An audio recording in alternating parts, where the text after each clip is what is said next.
E aí, pessoal, tudo bem com vocês? Eu espero que vocês estejam maravilhosamente bem e hoje vamos falar de um assunto sério. É diferente do conteúdo que eu costumo trazer no canal, mas eu não vi tanta discussão aqui no YouTube Brasil e eu gostaria de fomentar essa discussão. Então, sintam-se livre para deixar aí a sua opinião nos comentários e vamos discutir sempre com respeito, tá? A situação é a seguinte: recentemente, o 14º campeão mundial, Vladimir Kramnik, deixou implícito no seu perfil do Chess.com que ele acredita que Hikaru Nakamura tem trapaceado nos seus jogos online. A acusação gerou uma grande repercussão na comunidade internacional e o Hikaru respondeu às acusações do Kramnik, que dobrou a aposta e se manteve firme no seu posicionamento de que ele acredita que sim, Hikaru tem trapaceado. Bem, antes da gente adentrar na acusação específica de Kramnik versus Nakamura e ver o que o pessoal está comentando, eu gostaria de trazer a vocês algum contexto sobre a situação atual de trapaça em campeonatos online e qual que é a sensação que se tem, principalmente quando se fala de xadrez de alto nível. Então, vamos começar falando do segundo melhor jogador de xadrez do mundo atualmente, Fabiano Caruana. O Fabiano tem um podcast aqui no YouTube que se chama C-Squared Podcast. E há cerca de um mês atrás, em um dos vídeos do podcast dele, né, o nome do vídeo é Hans Niemann contra Fabi, o Fabiano faz algumas alegações sobre o estado atual do xadrez online e a trapaça de jogadores de alto nível no Chess.com, Lichess e outras plataformas online.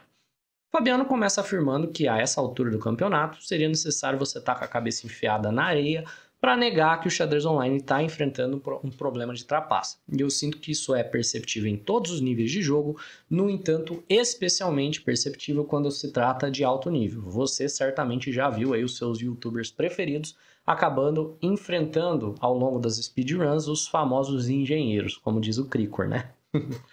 O Fabiano segue alegando que depois que os eventos online de xadrez começam a incluir prêmios em dinheiro com mais frequência, principalmente depois da pandemia, alguns jogadores de 2.500, 2.600 de rating, que ele já enfrentou presencialmente várias vezes, se tornaram inexplicavelmente mais fortes. E que somente são mais fortes nesses campeonatos online. E parece que ele está falando de pessoas específicas, no entanto ele não cita nenhum nome, então só podemos especular. Certo? Mas, de fato, é um pouco suspeito. Por exemplo, você vê algum jogador que às vezes é mestre internacional, mestre FIDE, tirando partidas em sequência de grandes mestres do top 10. Não é algo que deveria acontecer com frequência. E é uma anomalia estatística um jogador de 2.400, 2.450 no FIDE ou 2.500 que seja, ganhar uma competição na qual participa Hikaru, Magnus Carlsen, Fabiano Caruana, certo? Ele precisaria passar por todos esses jogadores para ter qualquer chance de ganhar, e isso tem acontecido recentemente em torneios online, né? Ele também diz que a sensação que ele tem é que cerca de 50% dos jogadores titulados que participam do Title Tuesday, para quem não sabe, é um torneio semanal do Chess.com, já trapacearam em algum jogo durante o torneio. When we spoke to Kramnik, he estimated that 25% of titled players in Title Tuesday. I don't know if he specified Title Tuesday or just like all online chess, but he said that about a quarter of people were cheating, and I would guess it's actually much higher than that. Ooh, much higher. Okay, that's pretty severe actually. I think it's probably over half. People will probably think I'm paranoid, but I really do feel like it is about over half. Então, são afirmações poderosas, 50% é um número bem alto, e isso repercutiu bastante no YouTube gringo. Até que o próprio Chess.com se viu pressionado a responder. E o Chess.com soltou um vídeo onde eles falam as estatísticas reais e eles afirmam que as estimativas do Fabiano estão muito exageradas e que o número real de jogadores que trapasseiam no Title Tuesday é de 1%, certo? Aqui a gente começa a ter um problema, porque a sensação que eu tenho é que os dois estão falando de coisas diferentes. O Fabiano não afirma que em qualquer torneio Title Tuesday metade está roubando. Ele afirma que metade já trapaceou em algum momento. Enquanto o Chess.com afirma que em qualquer momento de um Title Tuesday, 1% está trapaceando. E é perfeitamente possível que as duas afirmações estão corretas sem que haja qualquer contradição entre elas. E essa é parte do problema da discussão. é que essa discussão não está sendo feita por matemáticos e é muito fácil mentir com estatística, no sentido de que você pode, por exemplo, eu vou mostrar um gráfico aqui para vocês agora, certo?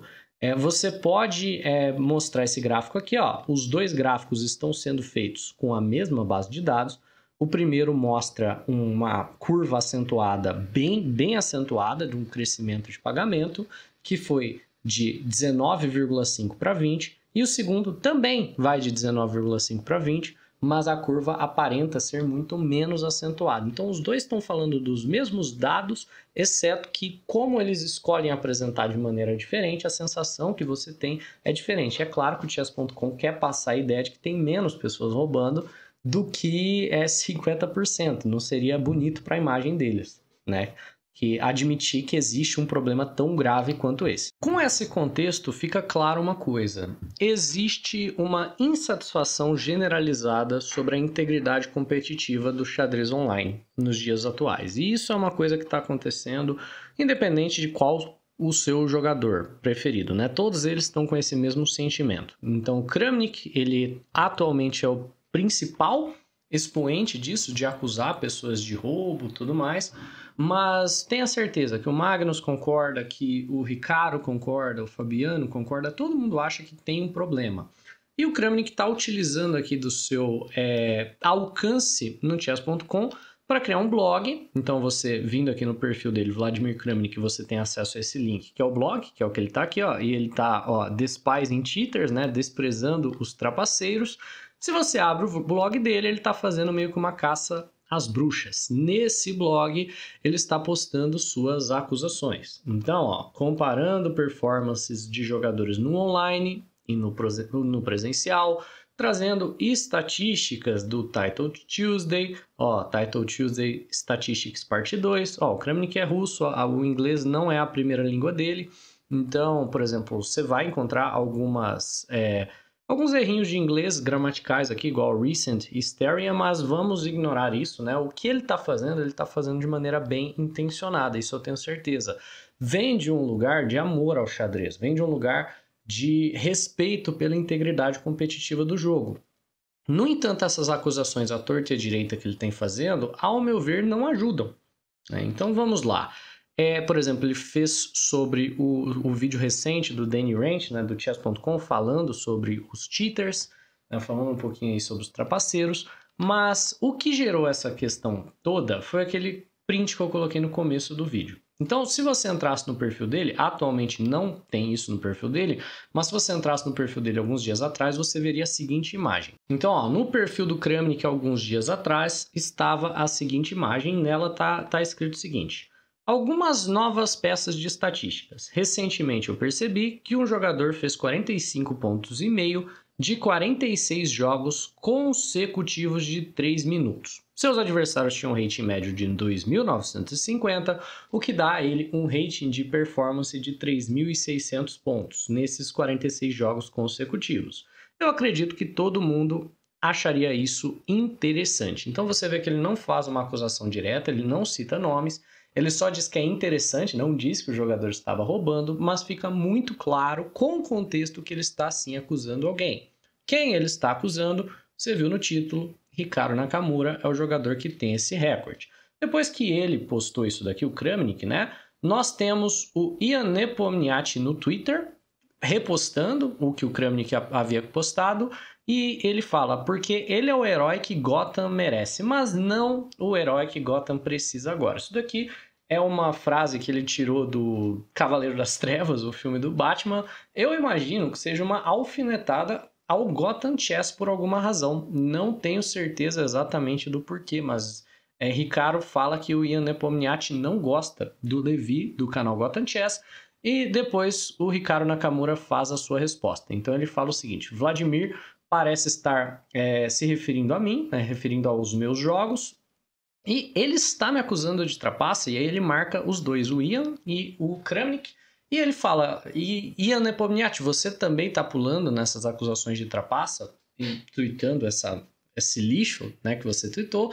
Então o Ricardo Nakamura ficou bem bravo com a situação, com razão, e posteriormente o Nakamura se defendeu. Então, se a gente for no canal do YouTube do Nakamura, que é esse canal, ó, GM Hikaru, aqui no YouTube, ao clicar no canal você vai ter acesso às duas respostas atuais do Nakamura, certo? Ó, o Nakamura, os últimos 2 vídeos que ele postou são, o primeiro, Vladimir pensa que eu trapaceei, no qual ele dá uma resposta bem sóbria, ele basicamente se isenta da ideia de que ele trapaceou. Ele diz que o Kramnik está mentindo com estatística, e nós já vamos explorar essa ideia de que o Kramnik de fato pode estar mentindo com estatística, e ele posta um vídeo de 3 horas e 50 minutos, que é um vídeo, ó, vou colocar mutado aqui, é basicamente ele jogando. As partidas que estão aparecendo aqui na tela são as partidas às quais o Kramnik está acusando o Hikaru de ter trapaceado.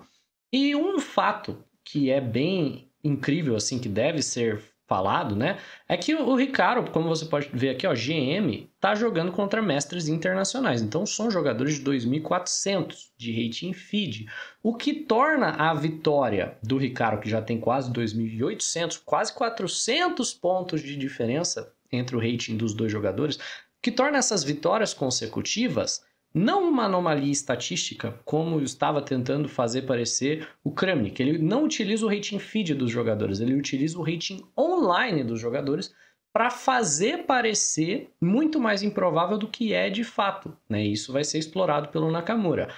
Aqui você também pode ver, né, se você for passando o jogo, né, o Nakamura, bem, tá de fone de ouvido, que é suspeito, ele provavelmente não poderia estar jogando online com fone de ouvido, pelo menos se fosse um torneio valendo dinheiro, mas ele tá, por exemplo, ó, streamando, conversando com o chat, comendo, sabe? E ele pega posições piores. Se ele estivesse roubando, provavelmente ele não pegaria posições tão desconfortáveis contra quem quer que seja, né? O Stockfish destrói a pessoa, é extremamente difícil você pegar uma posição confortável caso você esteja roubando. Então, o Kramnik, ele faz a afirmação dele somente baseado no número de vitórias, no recorde pessoal do Nakamura.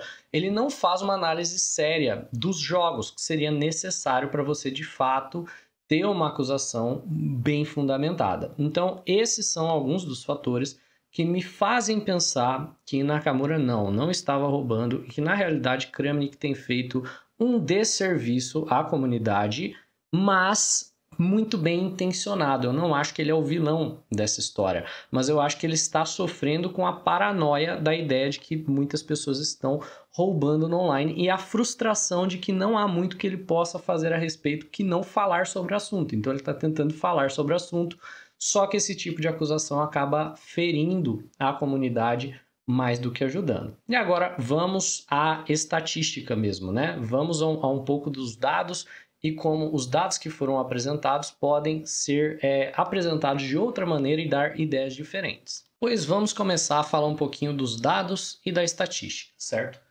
O primeiro erro de Kramnik é que ele não utiliza o rating real dos jogadores, ele utiliza o rating online. Isso infla um pouco o resultado. Por quê? No cálculo do rating de performance, você utiliza o resultado esperado a partir da diferença de rating entre os jogadores. Então a ideia é que a cada 400 pontos de diferença no rating, você é 10 vezes melhor. Ou seja, se você está jogando uma partida entre você, que é 1.500 de rating, e um adversário que é 1.900, ele é 10 vezes melhor do que você, ou a probabilidade de vitória dele é 10 vezes maior do que a sua. E baseando-se nisso, você calcula o rating de performance. Então o que importa não é o rating, mas sim a diferença, a disparidade de rating entre um jogador e o outro.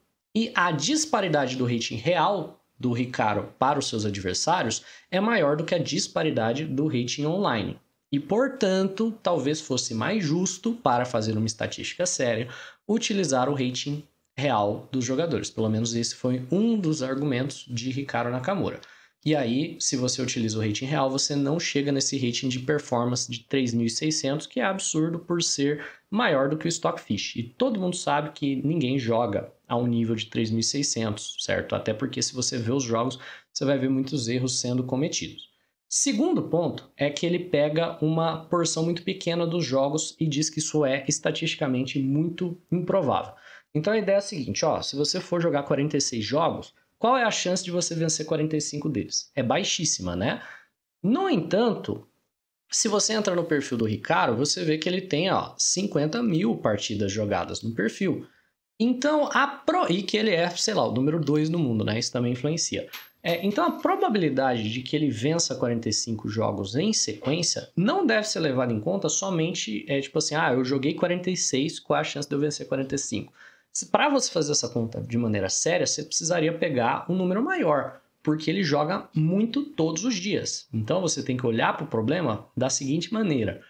Qual é a probabilidade do Hikaru um dia, jogando centenas de partidas por dia contra oponentes piores do que ele, ganhar 45 em sequência? E aí parece muito menos improvável, porque é muito menos improvável. É a mesma situação. Se eu jogar uma moeda 10 vezes, qual que é a probabilidade de que ela dê cara todas as 10 vezes? Parece muito improvável. Mas se você jogar essa moeda centenas de vezes, todos os dias, durante anos, uma hora vai acontecer, por improvável que seja. Então, esses eventos improváveis, quando nós estamos olhando eles sobre uma quantidade de tempo muito grande, um número amostral muito grande, eles se tornam mais prováveis. Então, você vê aquela manipulação estatística acontecendo.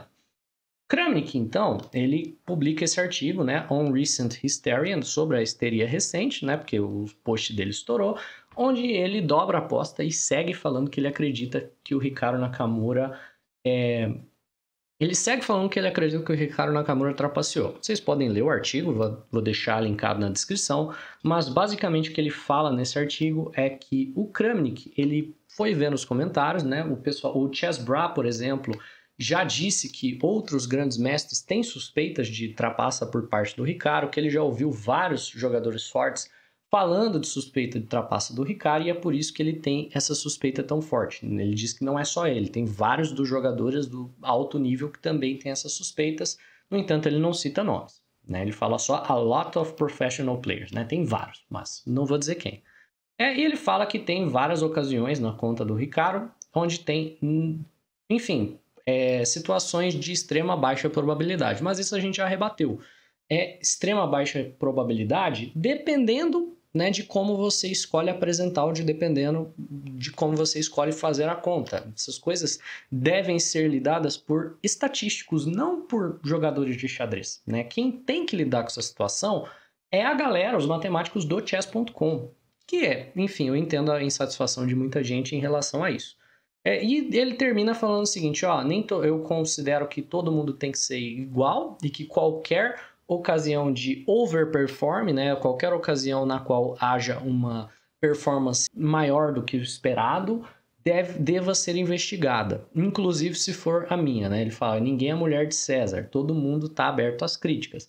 E eu concordo com isso, eu acredito que isso daí seria uma boa visão para se ter em relação ao jogo, aos torneios, para seguir, para tentar, enfim, diminuir um pouco essa insegurança que os jogadores estão tendo em relação ao xadrez. Mas agora eu deixo o restante da discussão para vocês nos comentários, né? Eu peço aí que se eu tiver deixado algo de fora, porque eu vi isso daí meio na correria, comenta aí embaixo, comenta o que você acha e é isso, pessoal. Um abraço, espero que a situação aí se resolva amigavelmente.